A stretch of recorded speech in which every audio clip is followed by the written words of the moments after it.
Kenzie said on Call Her Daddy that she has a strong intuition about men. Outside of the villa, would you say, though, that you're someone who has a good read on guys? Yeah, I feel like I definitely have a good read. And women's intuition, gut feelings, like you got to stick to that. If you feel that way, you feel that way for a reason. But on Love Island, Kenzie admitted that she always chooses men who suck. I just always pick cheaters or guys that just suck. So Kenzie's saying she has a strong intuition and then says she always chooses men who suck. Those two statements might sound contradictory, but what if Kenzie's intuition is not actually the problem? So what happens when someone accurately senses that something is wrong, but repeatedly chooses the wrong person their intuition warned them about? The first clue may be what happened with Zach. Kenzie and Zach had only been together for 24 hours when they were given the choice to remain together. Kenzie chose Zach and stood behind his door. But when the door opened, he wasn't there. See if you're there, come on through. Thinking back, I know we've made it through. Hi. Sorry, Kenzie. I'm not surprised. So Zach does not appear behind Kenzie's door, and her first response was she wasn't surprised.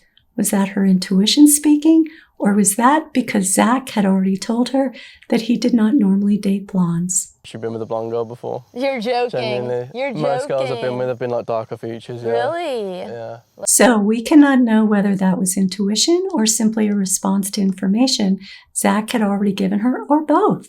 But later, Kenzie did say that she should have trusted her gut about him because the signs were there. I mean, I feel like I can only blame myself, really, because I did see the signs and I should have just went with my gut.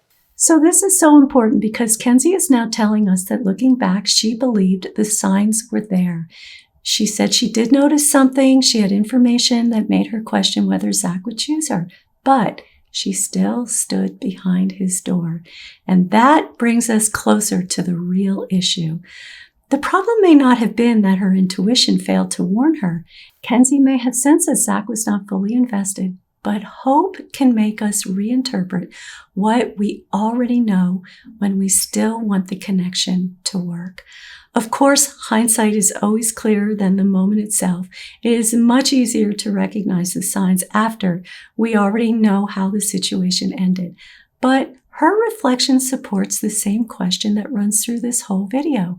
What happens after our intuition speaks to us, especially when what it is telling us conflicts with what we hope will happen?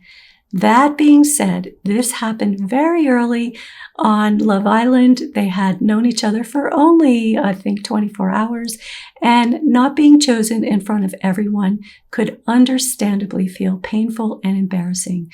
So Zach alone does not tell us very much, but what happened later with Corbin gives us a much stronger example. I remember you told Anaya you were worried Corbin had fuckboy behavior. Yeah. But it was like a gut thing. Yeah. What do you think you were picking up on?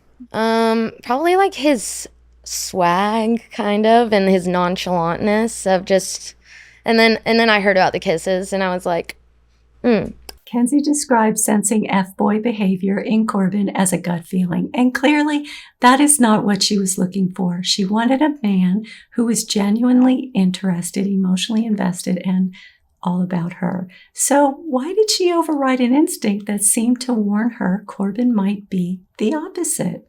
Then I heard about the kisses, and I was like, I should have taken it more with a grain of salt than I did. But I'm like, hey, wait, this is Love Island. Like, shit, I'm like a kiss is like a handshake for me. So it's like, this is Love Island, babe. Like, and you just got here, so I'm not going to fault you for that. So this is important because we can hear both parts of how Kenzie processes what is happening. She noticed something about Corbin, something about his energy made her pause, but Almost immediately, she began finding reasons that the concern might not mean anything. And to be fair, some of her reasons made sense. Love Island is different from dating in the outside world. People are expected to explore connections and kiss different people. The kissing alone did not prove that Corbin could not be trusted. But what interests me is how quickly she moved from something about him concerns me too. This probably doesn't mean anything. At this point, we know that Kenzie noticed her concern. What we do not know is why reassuring herself became more compelling than remaining cautious. The next part of the interview gives us a clue. What are some immediate turn-ons and turn-offs for you? He's just sexy, and also like the way he talks, his deep voice. I also like just how he would make me breakfast, and it would be like the heart-shaped pancakes, and I just remember missing those a lot. I didn't show you this, but she also said that Corbin made her feel like a new woman. He was not only someone that she found attractive, but he seemed to awaken a version of her that felt intensely feminine, desired, and alive. That kind of chemistry can become very powerful because we are no longer attached to the person. We become attached to what we feel like when we are with them. So even if Kenzie sensed that something was off about Corbin, acting on that concern could have meant giving up more than the connection itself. It could have meant giving up the excitement, feeling desired, and the version of herself that the connection made her feel. And this is one reason that intuition can become difficult to trust. I am not suggesting that you shouldn't trust it. You definitely should trust your intuition. But the warning may be quietly saying something feels off, while the chemistry is loudly saying, but look how alive this makes me feel. We do not always ignore warning signs because we cannot see them. Sometimes we explain them away because accepting what we see would interfere with what we hope would happen. Her intuition may not have disappeared. The feeling of being intensely wanted may simply have become more important. But this raises a deeper question. Why would feeling intensely desired carry so much emotional weight if Kenzie believes that she already has strong self-worth? Typically, is that how you respond in your life when a man disrespects you? Yeah, typically I do act like that. It's from my parents and just my self-worth that I get from them, and I don't fit it. I don't fit that energy. I'm not gonna shed a single tear, and I'm glad I never did. Kenzie's obviously talking about when she heard what Corbin said about her at Casa Amor. And she says that her response to disrespect comes from her parents and her self-worth. She clearly believes that she has strong self-worth. And she may be right. Making painful choices in relationships does not automatically mean that someone doesn't value themselves. A person can feel confident, attractive, successful, and secure in many areas of their life and still become vulnerable when they deeply want a particular person. So perhaps the question is not, does Kenzie have self-worth? The more revealing question may be, what happens to her self-worth when being chosen does not create lasting security and she still needs to feel continuously pursued, to feel certain that she is wanted? And something else she says gives us another clue. Only loyal one. I don't know, and I guess maybe it's because I'm a girl and like I grew up watching like Ella Enchanted and princess movies where guys like actually treat you good. So Kenzie shares with us that maybe she watched too many princess movies, but I think there may be something important underneath that comment, because Kenzie may not simply want to be loved. I wonder whether she needs to feel idealized in order to recognize something as love. In the princess version of a relationship, the woman is not simply known and loved. She is singled out. She is captivating.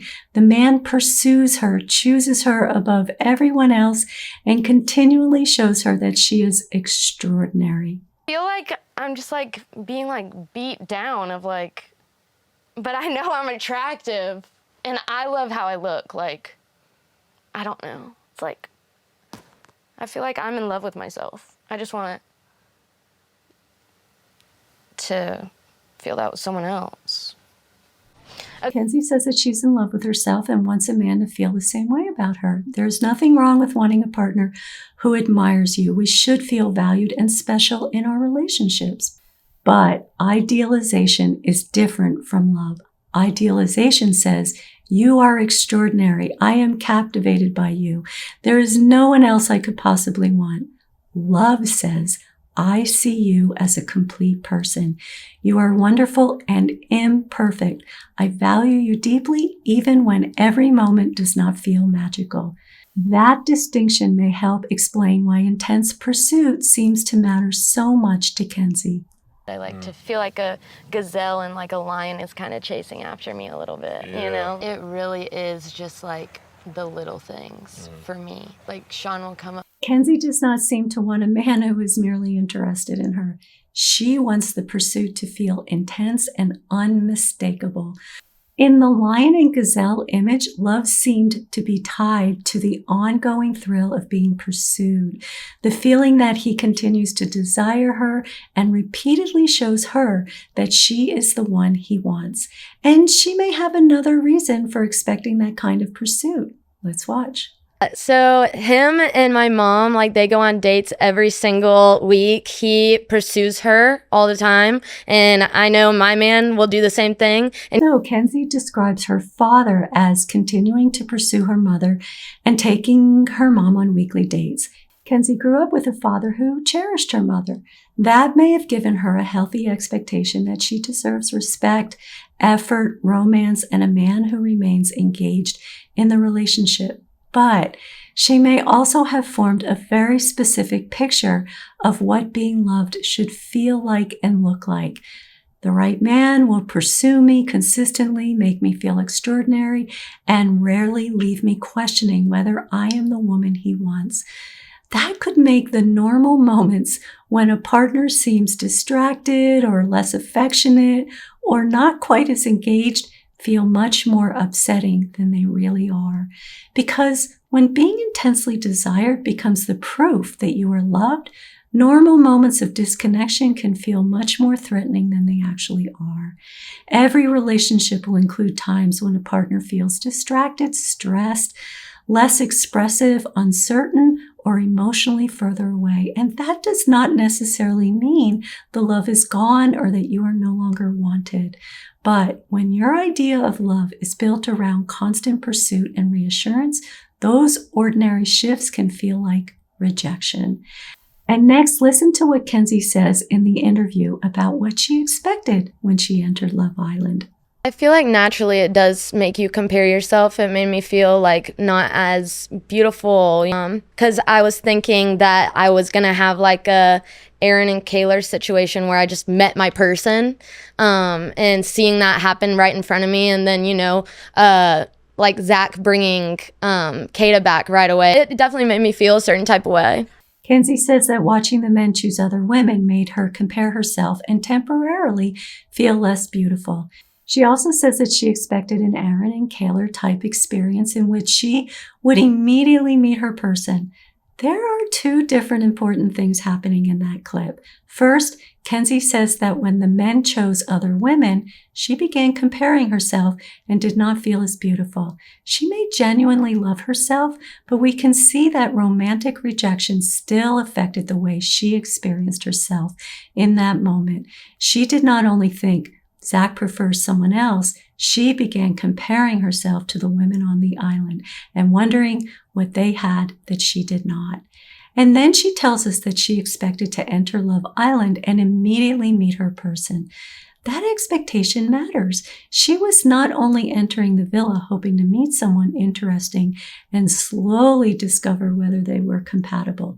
She had already imagined a particular kind of love story, an immediate recognition, a strong connection, the feeling that she had found her person. This does not mean that wanting a romantic person or hoping to meet someone special is immature, but it may mean that Kenzie entered the experience with a story already forming in her mind about how love was supposed to unfold, which can easily override her intuition. So perhaps Kenzie is not only searching for a partner, she may also be searching for that feeling of being completely recognized and chosen.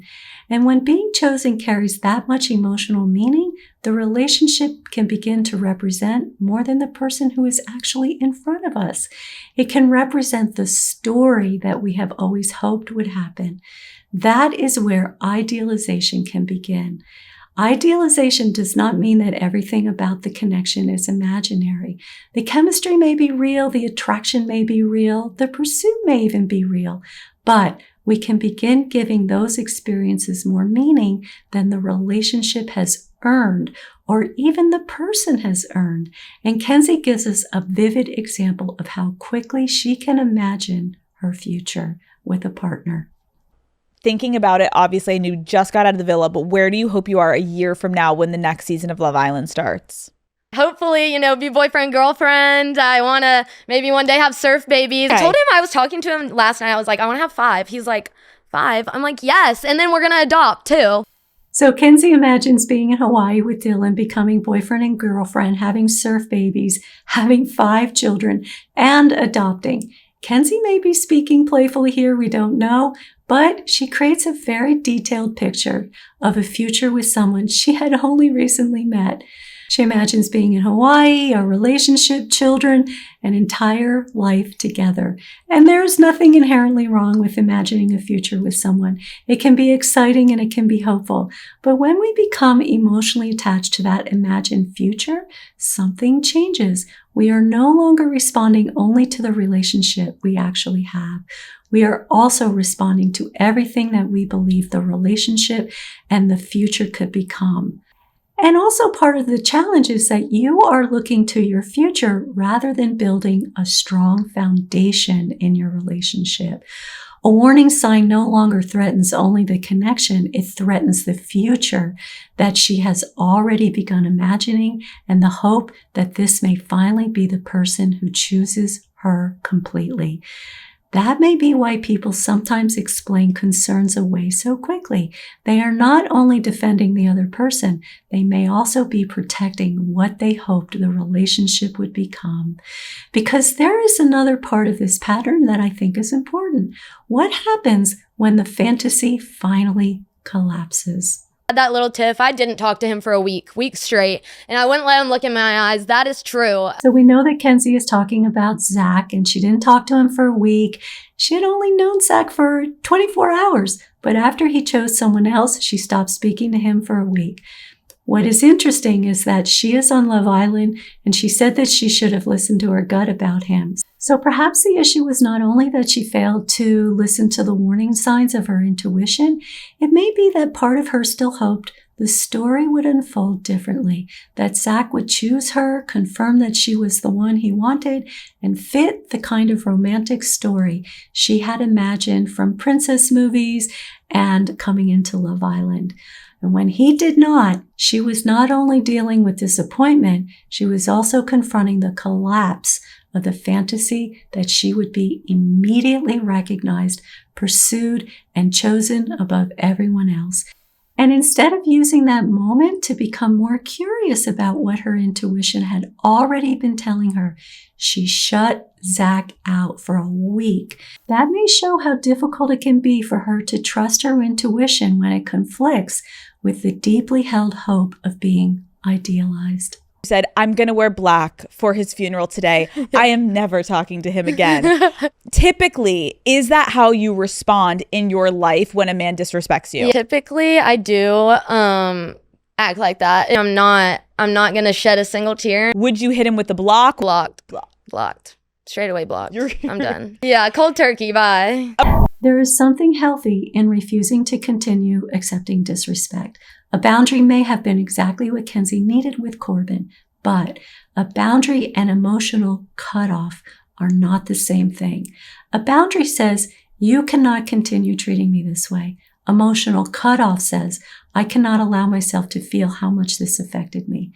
Crying over someone does not mean that we lack self-worth. It means that something mattered and we were hurt. And walking away does not require us to pretend that losing the relationship had no emotional impact. We cannot know whether Kenzie was avoiding her feelings, but her story raises an important possibility. While hope is still alive, she may explain away what she intuitively senses, and once the warning proves true, she may move quickly away from the grief rather than processing what happened. But grief can teach us something. When we allow ourselves to feel the disappointment, we can gain insight, recognize our patterns, and grow from the experience. Emotional cutoff may protect us from the pain in the moment, but it can also prevent that deeper self-awareness and growth. That brings us back to the self-worth. Kenzie may genuinely know that she is attractive, interesting, and valuable, but it is much harder to hold on to that belief when we really want someone, the chemistry that feels strong, and we have started to imagine a future with them. That is when being chosen can begin to feel unusually important, and rejection can feel as though it says something about our value, even when it does not. And this is why trusting our intuition is more complicated than simply saying trust your gut. When a connection feels intensely exciting, it can become difficult to distinguish between what the person actually has shown us, how alive they make us feel, and the future we have already started imagining with them. Those experiences can blend together and make the relationship feel more secure or meaningful than it really is. But feeling alive with someone does not necessarily mean that they are emotionally safe, and imagining a future does not mean the relationship has earned that future. That being said, noticing a concern does not mean we must immediately walk away, but it may be a reason to slow down, remain curious, and pay attention rather than quickly explaining away what we sensed. Kenzie did say that she believes that she grew from this experience. Let's watch what she says. What is the biggest difference between day one Kenzie and Kenzie sitting here now? I've changed so much. I still feel like I'm the same exact person, but I've learned how to communicate better. I think going in, I wasn't able to do that as well. Even all the hate or whatever, it's just like I didn't know I would act so positive. Kenzie says she has changed, learned to communicate better, grew from the experience, and listened to feedback from the women and the men in the villa. I think that is important to acknowledge, that growth that she says that she has experienced. We don't know everything about Kenzie or how she will respond in future relationships, but her story gives us something valuable to think about. Maybe the most meaningful question in Kenzie's story is not whether she saw the signs. It is whether she could accept what those signs meant when part of her still wanted the relationship to become what she had imagined. That is difficult for many of us. We often hold on not because we see nothing, but because accepting the truth would mean letting go of something we deeply hoped for. That being said, growth comes when we can enjoy the excitement of a connection without losing touch with what we are noticing, what we need, and who the other person is actually showing themselves to be. Then we can decide whether this relationship is truly right for us or whether our intuition is telling us something we need to hear. That is when intuition becomes wisdom. Also, if you're interested in deeper personal growth and personal growth in your relationship, check out my membership video where I tell you exactly what you will get if you become a member. Well, thank you so much for watching. That is a wrap for today. I'll see you next week when I will be posting another Love Island video about all the viral moments that we saw on Love Island. See you next time.